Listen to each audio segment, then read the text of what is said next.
happening, guys? Larry Olabami, we're back again with another video, and this video is some news that I just got today actually about Paul Pogba, the old Manchester United favourite, who now plays for Juventus. He has just tested positive for testosterone. Yes. You don't normally hear about footballers testing positive for PEDs, and I'll tell you why in a minute. But yeah, he has tested positive by the Italian anti-doping organization. He's tested positive for testosterone. I think they said that they're going to do a B sample or something like that to confirm the test. But I'm not 100% sure there. But yeah, I mean, listen, Pogba has been having a tough time of it lately since leaving Manchester United. I think he's had a lot of injuries. I do know that. That could explain why he wanted to use testosterone. But also he had some disciplinary issues. I don't know the full scope of that, but he had some disciplinary issues, and yeah, he was kind of in the midst of a little comeback, so to speak. So yeah, I mean, listen, it's not strange for a football player to want to take testosterone. I would, think that a lot of them are on testosterone, and what testosterone can do for you is it can increase your stamina, it can increase your strength, your resilience to injury. It can decrease your recovery time from injury. Just make you a better athlete, basically. Do you know what I mean? It wouldn't surprise me actually, him being age 30, depending on what he's done with his body, is if he was trying to, if he was prescribed testosterone replacement therapy. If he was, then he should have applied for a therapeutic exemption certificate, which would have allowed him to use it and not test positive. But again, I don't know the ins and outs. This is very early days with this thing, so we are going to wait and see. But someone mentioned to me that if he's doing that, then what are the rest doing? And that's a fair question. I mean, listen, as I said earlier, most football players have not been, you very rarely hear football players testing positive for PEDs, and that's because there's barely any testing in football. They make out that there is, but there really isn't.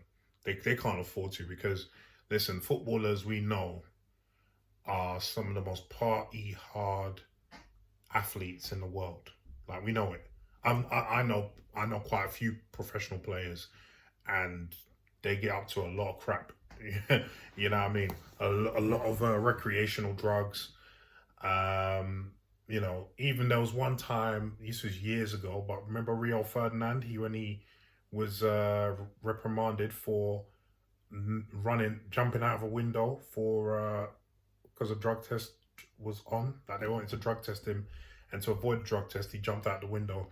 Now, I don't know if it was on PEDs or recreational drugs, but yeah, and the thing is, PEDs we know footballers get injured at a high rate, and PEDs, especially certain PEDs, would help mitigate that. Testosterone would help with that. Even more, growth hormone would help. So it wouldn't be inconceivable that a lot of footballers are on testosterone and growth hormone. I wouldn't be surprised if Pogba was on growth hormone, but the problem with trying to find someone on growth hormone is you'd have to administer the test very close to when they inject it, because it's so in and out of the system. It has a very quick half-life. I think the half-life of growth hormone is 20 to 30 minutes. So if you don't catch them quite soon after they've injected, you're not going to catch them at all, And most athletes are not going to be that silly nowadays to inject during the day. They know they've got that window of opportunity between 11 p.m. and 6 or 7 a.m. that they can inject growth hormone and get away with it. So, it's a very easy drug to use and get away with, let's just say, in sports. Same goes for testosterone. But I'm guessing that well, he probably used the long ester testosterone, so testosterone enanthate or testosterone cypionate. And if he hasn't got the prescription for it, he could be in trouble. But again, money talks, and football, we know football is all about the money. Football is all about the money. So I wouldn't be surprised if he gets off. Wouldn't be surprised at all. But he is one of the more difficult players to manage. I do know that. So who knows? But yeah, he has tested positive for testosterone. I'm quite sure that he's on more than testosterone. He's probably on growth hormone as well to mitigate those injuries. But I'm interested. I'm interested to find out if he was on TRT, testosterone replacement therapy, and just didn't let anyone know, or if he just did it all himself, without a doctor's prescription. But yeah, listen, he's tested positive. Let's see where this case goes. My feeling is it's not going to go very far because he's got money. He's a man of means. He's got resources. Can hire the best lawyers. So we know how that goes. So anyway, guys, what do you think about Pogba testing positive for testosterone? Do you think he will get banned or not? Leave some comments down below and let me know what you think, please. Also, do you think he's on more than testosterone? Let me know that too.